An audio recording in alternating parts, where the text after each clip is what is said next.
Hello everyone and welcome back to another video here on Planet Zoo in our franchise mode. Today we're going to be building a new zoo called Laguna, and we are going to be using the animals and many of the building pieces and many of the other features that came with the Aquatic DLC pack. So it wasn't too long ago that I came out with this. Unfortunately, I've been quite busy lately, so I haven't been able to release this sooner, so I do apologize. However, the fantastic part about this zoo is that it's going to be a little bit different than our other zoos. It will still have a theme, and it will still have typically the animals from a certain sector. Typically it's continent-wise, but maybe this time it's really just gonna be more aquatic animals, which is a little bit different. But the biggest difference here that I think we should proceed with is actually making this zoo a complete indoor zoo. Now, this is a little bit different than what I typically do. I don't take on these huge projects, but I think this would be a really cool idea. We're gonna test it out, see how far we get. This building's gonna be massive because it's gonna hold many different animals in it, and that's probably gonna be the biggest struggle. However, we are not building anything underneath a big greenhouse or big building of any sort, mainly because we need to get in some animals. We are in franchise mode. This is not creative. We can't just undo everything. We need to make money. So today we're going to be bringing in the giant otters, and they're going to have a fantastic habitat. Giant otters were the only thing it could really get at the time in terms of getting some animals from the marketplace, and I thought I had two otters. I had gotten a female otter and a male otter, but all of a sudden the male one kind of disappeared in between saves. I'm not quite sure what happened with that. However, that will be fixed by the time we reach the end visuals. Now, there's been a lot of different things that I've been going back and forth on this zoo about, but we have to take into many different considerations and really what kind of theme we want to aim toward. And obviously it's going to be something along the lines of aquatic. But first off, this zoo is located within the United States in a temperate region. My first zoo was actually called the Patron Zoo, and that was discontinued based on it being a complete mess, and me just kind of wanting to start off with a clean slate for many different animals and so on and so forth. And then came the not the Serengeti Zoo, I think it was the Shizen-Hogoku Zoo that came next, and then the Serengeti Zoo. So the Shizen-Hogoku Zoo has been really the main point right now, and I think the Laguna is going to take over here because there is so many cool things we can do with the aquatic animals. And as I mess around with this big barrier here, I do want to kind of go over some of the details that we're going to be adding into this habitat itself. So aside from Laguna, over here with our habitat, we do have mostly a concrete wall around the habitat, and this is just a place marker for right now until we figure out what to do with the rest of the items. Unfortunately, we want to make sure that we have an operational habitat before we go ahead and start trying to make everything look really nice. Because although we want things to look nice, we need to make sure we earn money, otherwise everything just doesn't work out. And that was an issue with one of the zoos that I attempted and never posted about, but did mention in a previous video. So these giant otters are fantastic. They're actually from South America, and they're typically affected by poaching and also deforestation within South America. So that's nothing new with South America in general. There's been a lot of poaching and a lot of deforestation down there. And hopefully we're giving these giant otters a great new home today, and hopefully plenty of toys for them to play with. So we're just getting down some of the minor details, trying to really figure out the big idea that we want for this habitat. Now, these giant otters I think are going to be perfect for the zoo to start off with, not only because I found them more easily than the other animals when the Aquatic Pack first came out, but mainly because these otters are not only just playful and will be entertaining, but they can have a lot of otters within a certain habitat. So a lot of animals within a certain habitat, a lot of movement. Our guests are going to love it. They're going to donate because they're going to have a better view of the otters and they're going to see more. That is how it works in Planet Zoo. So that is fantastic. Now with some of the building pieces here, I do end up building two huts. This does get undone in the future, so it's really nothing too special. We're really just trying to figure out everything. And one thing that I kind of forgot when I was building the whole entire habitat was, yes, these guys need some hard shelter, but what hard shelter do they really need when it's going to be an indoor zoo? So Yeah, that was an afterthought. So we'll figure out how that works later, because I don't want it to be unrealistic where these guys don't have a nice little place to go underneath and just kind of chill. Because it's not only about staying out of the rain, it's just kind of having a place to go to not have to deal with people, basically.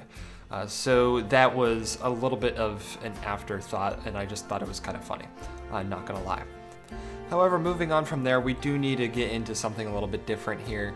I did end up making just the brief area inside of the habitat just to figure out what we're gonna do with our giant otters. However, we need to figure out what to do with the rest of the area. Of course, you see this little underground area that I'm starting to build, so you can take a look at the giant otters from underneath. We have a level area, so a leveled area where it's ground level that you can see out of, and then you have a bridge area, so you can go up on some stairs and then take a look from the giant otters from a little bit higher above. But anyhow, we end up undoing a lot of what we do here anyway. This little building here over by the path, what we ended up doing is we placed down this building. It's not operational yet. It's just a little decor piece because we do have a bridge that leads down into the underground viewing area. I don't want it to feel like it's a bridge. It is a bridge, but that's not the main point of it. It's supposed to feel like a normal pathway, but because of how Planet Zoo pathing works, we have to manipulate the circumstances a little. So there is going to be a trim along the side of the building, and that's just supposed to be more of a decorational concept, and we're gonna have a little building right there, which we end up editing later in the future. However, we're getting a bigger idea down. Now what I was thinking was to have the staircase tunnel down into this underground viewing area. However, what we ended up finding out is that it's going to be really complicated, and it's going to be very, very difficult to make it so it doesn't look like a bunch of pieces of wood are just thrown together. We want to make it feel natural, we want to make it feel decorative, we want to make it feel themed and not clunky. So the whole part of this building is it's not really too much of a nice looking building. This blue section here, what we want to do is we want to make another nice little like underground viewing area, and most of it's made out of wood. Typically you don't find it made out of wood, but under the circumstance I thought it was probably the best way to go. And it's just going to look like more of an operational building. The building does not look like it should belong there. However, we're going to try to hide it in the future, really try to make it so you can't see it from the normal pathways from where you're going to be coming to go visit the otter. So you shouldn't be able to see this building in the future when you're looking from the main entrance, and certainly not from anywhere else around the park, except if you're right near the giant otter habitat. And that is just a whole concept to make sure that everything looks like it's supposed to be where it is. Therefore, we don't really have too much of a nice roof for this building. It's actually, if you ask me, I think it's actually probably one of the worst roofs that I think I've ever put on a building. But we end up fixing it up later and trying to make it look a little bit better. But this was definitely a building that's going to need a lot of fixing and tweaking in the future. Alright, so moving forward, we did make a couple of changes in between our video here because I was really just trying to figure things out. So as you can see, I'm starting to form a rock formation, and I kind of broke up the barrier a little bit and obviously made some changes along with the water level and the bridge. So the bridge is smaller, it's not as high up. It was a little problematic it being as high as it was. It didn't feel like a bridge to where it was just like a little nice viewing area. It felt like you were trying to climb a mountain, and I didn't want that, so I made it a little bit more gradual, and it's just to get you a little elevated, and it's not supposed to feel like you're climbing a mountain or trying to climb upstairs in a building, because we don't want either of that. We want it very accessible. We do like to make realistic zoos here on the Shoozy Gaming channel, so we want to make sure that our handicapped people can get down, but let's not pretend that I didn't think about that when I built that staircase for the underground viewing area. So this was only really applied in one area. So we're gonna pretend like that's not an issue right now that I now have to fix because I didn't think of that. However, we will revisit that situation later if need be. But we end up forming a rock formation in between the two buildings. We want to make it feel like you're going down into a nice underwater viewing area.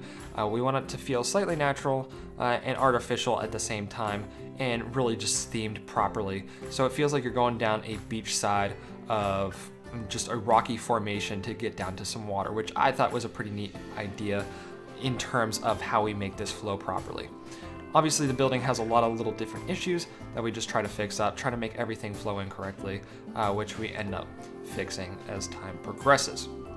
So with that being said, the building's all messed up, and unfortunately what I ended up doing down here is using a 5-meter pathway, and right now we have a building grid of 4 meters, which doesn't work very well when it comes to making buildings, basically, just because I want to make sure our guests have enough room to move in between. So therefore the building's a little bit funky because of that reason, which we do try to, manage the best we can. And then coming over to the bridge here, I do have some placeholders of like little trees and stuff like that, just because I kind of got out of hand and forgot my typical, the way I make things. But over here we need a bridge that feels proper. We don't want a bridge that feels like it's meant to handle, like highway traffic. It's more like a bridge just for viewing. So it's not supposed to be anything majorly intensive. And the best way that I figured out how to make this bridge was by starting some sort of rock foundation. We have a lot of wood when it comes to all these buildings. Let's break it up a little bit. Let's try to figure things out. And a rock formation does work out pretty well in these terms, considering if you are on a beach and more of a tropical area, you will find more rocky formations as well as wood formations. And the whole point of this zoo, or this habitat I should say, is that it's going to feel more tropical because these animals live in a tropical area. Back to the building here. We want to make sure the building is fixed up. I do jump around a little bit here and there just to make sure I don't lose focus on one thing and get out of hand. I was trying to figure out how I want to proceed with the bridge. However, this was more than a one-day process, so I came back to it later because I want to make sure we have some quality builds here. We obviously want to make it feel like when you go into the building, you can't see a giant gap in between some of the structures of this building. Unfortunately, in some parts of the roof, really sucks, but we had to do it, is where we just kind of added in some little planks of wood to kind of cover up a spot. There's probably going to be a different way that I can manipulate this in the future, however, that has not yet been done. So please forgive me for that. Onto the decoration. The decoration is what's going to bring the building together. It's what's going to make it look nice. We obviously already have the education boards placed into the walls with that awesome otter surrounding, which just works perfect because we have the giant otter habitat. And I didn't really realize that was a building piece when I selected them, so that was just a win-win scenario. So we end up making it feel a little bit more homey. Nothing too major. I end up throwing in some pieces here and there just to make things feel like everything was constructed with purpose, not just because the game didn't let us to, because it's all about manipulation after all. If one thing doesn't work, manipulate it so it does. So now that the building looks much better, it also does need some more tweaking in the future, which we will handle when that time comes. However, this bridge does need some help, and this bridge is actually going to look really nice. I didn't want to do something very similar to what I've been doing in the Shizen Hogoku Zoo, which is our East Asia themed zoo, more specifically Japanese, although there's really maybe not too much of a difference, where we kind of make the same type of bridge all over the place. I want to make this bridge a little bit different. I don't want to do a copy and paste style when it comes to this bridge. And the best way to make bridges, in my opinion, especially if it's not on a 4x4 grid or an 8x8 grid, the best way to do it, in my opinion, is by doing half the bridge, copying and pasting it to the other side and matching it up. And that's exactly what I did in this instance.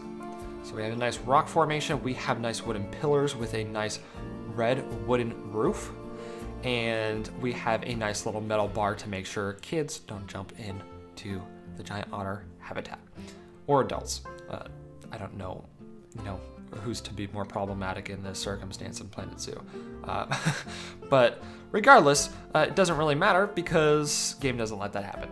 Anyhow, so we copy and paste over the bridge, but the bridge looks really nice. It's just a little dark underneath, and since it's already gonna be an indoor zoo, I don't want the lights to stay on underneath a bridge. So let's put in some natural elements. Let's throw in some glass.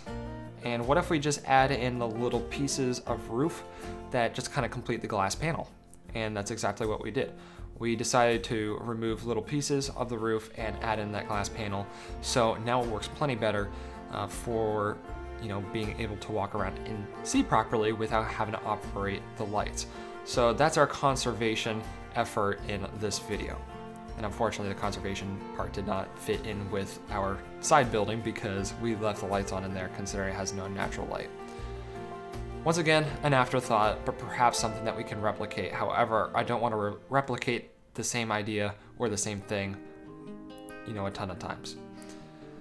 Next thing that we do is we just take a look into the habitat, really make sure the habitat feels like a habitat and doesn't just feel like a plot of land, which it is right now. So we want to make sure, and we don't typically do this because we haven't had to in the past, but we want to make sure that when you're looking at the animals from underwater, it looks like it's underwater and it doesn't feel like just a pit, which is basically any other habitat that I've made. And maybe the same type of thing that you guys have done too.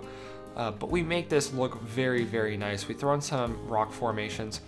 Obviously there's a sudden drop off, which was necessary. I did have to deepen that pit or that pond, whatever you want to call it, the lagoon, considering this is called Laguna. We had to make sure that it was deep enough so our giant otters could swim around properly in there. And so they could have their requirements as well. Next thing that we have to do is just make sure the terrain looks nice, and then we have to add in some plants. We already have most of the enrichment items in here, so there's really nothing too much to worry about. As a matter of fact, I want to make sure that the underwater feeder is slightly hidden at the very least to make it seem like that there's just fish in the water. So I thought that was probably one of the best ways to do that, is just kind of hide it behind some rock. However, I wanted it to still be there shown, especially since the land wants to make sure that it's flat underneath that item, so you can't just sink it below the ground. We throw in some nice beech trees. I want to make sure we don't use too many trees that are too tall, just so we can really make sure that our future building techniques, when it comes to building the whole entire building for our zoo, I want to make sure that it's not super, super tall in areas where it shouldn't be. So therefore, we try to avoid some of the very large trees. Then we throw in some nice seagrass at the bottom of our pond or our lagoon, whatever you want to call it. And it looks really nice. There's sand at the bottom, so it makes sense. It's rocky around, sand in the middle. There's nothing wrong with that idea, in my opinion. And it looks very natural under there. And we just add a little bit more of plants here and there, and everything looks really nice. I think it came along great, and maybe you guys didn't notice, but the concrete barriers aren't concrete anymore because they don't need to be, or at least for the most part, it's not all concrete. The water side is concrete, however, the other ones are made out of metal paneling. So as we continue with some minor detailing, we are going to be doing a little bit over near that other building I was talking about, so don't leave yet. But I just want to spend this time to say thank you guys for watching, and please be sure to hit the thumbs up button if you did enjoy this video. Subscribe if you haven't subscribed already. I am a small YouTube channel, so any suggestions down below is greatly appreciated. So I really hope you guys want to continue on with this series of Laguna. I think it's going to look amazing. But over toward this building here, in between our red building and our blue building, we end up doing something a little bit interesting, which was just kind of a weird idea, not sure where I got it from. But to really close it off so our people can't just jump off path, I thought a great idea would be to add in some nice little wooden pillars. And what these wooden pillars are supposed to kind of represent is some basically stakes in the ground to prevent the concrete path from falling apart due to erosion of the nearby beach. And I really wanted to make it feel like you were walking kind of like on a rocky beach right here, like I said earlier. And with that, we have some sand on this side of the building. And we end up adding in a nice little door. It's really the only object that we place on the outside of this building for a reason, and I may or may not mention that soon. But we have this nice little door just to add it in a little bit more detail. And I think it just kind of really brings this place together because we haven't really touched upon the main path yet, and I've done that on purpose so we can kind of plan out the next habitat, the next building, or the next speed build, whatever it may be. So we really haven't done too much decoration over there. I thought this would be a great idea to show that this building is operational. Like, you can enter the back of the building by taking a few wooden stairs from the beach into the building, which I thought was pretty cool. This little building here may become a operational building of some sort for guest facilities, which I think would be pretty cool. Let me know what you guys think. I think that's it for today. Once again, don't forget to subscribe, like, and comment. Other than that, I hope you guys really did enjoy this video. I'm really excited. This is perfect. Fortunately, I've been busy, but that's where we're gonna leave it off today. So thank you guys once again, and I will see you guys in the next video.